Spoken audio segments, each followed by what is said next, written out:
Lots of you comment about my tattoos, and I love tattoos. I think that it's a personal choice if you want to express yourself, and I had my first tattoo, which I'll talk about in another video. But my second tattoo was a major piece. And I went to see an artist in Los Angeles called Lucy, and she is an incredible tattoo artist. Her master, Jess, was a master tattoo artist, and her work is phenomenal. Her name is Lucy Who. So if you want to check her out, you can Google her, Lucy, my name. Now, I went to her as an artist in her own right. I said to her, I want to have a statement piece. I knew that I wanted it somewhere that I could cover it and that it would only be seen if I was, say, wearing a bikini or in my underwear. So I talked to her about ideas, and her master was from an Asian background. So she specialized in Asian inspired artwork. And we talked about a number of ideas together. But one of the main ideas I had, which I felt very passionate about having, was a phoenix. Now, a phoenix is a mythical creature. It rises from the ashes, it is reborn out of the flames, and it lives again, a new story, a new journey. It is a wonderful creature. You may have seen it if you watched Harry Potter. And I loved the idea of what the phoenix represented for me as an individual, overcoming adversities, getting through difficult times in my life and not letting it stop me. Because I believe every failure, every difficult experience I've had, I spoke about how I was bullied in another video, made me a stronger person, and I rose from the ashes to become a new person. I felt very connected with this idea. So Lucy hand drew the phoenix rising from the ashes, from the fire of which it was consumed. And then she stenciled it out, and she spent a long time getting the placement right. And that's a really important stage of the tattoo. So the stencil was placed across my rib cage, all the way down my back, down my butt, halfway down the thigh. You can just see it poking out at the bottom of my leg there.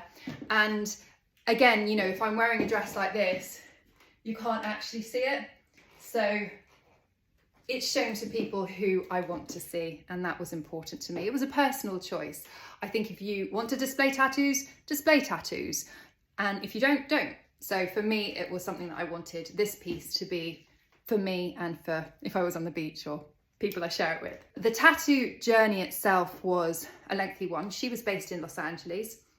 My first sitting with her was 12 hours long. I sat for 12 hours for the outline.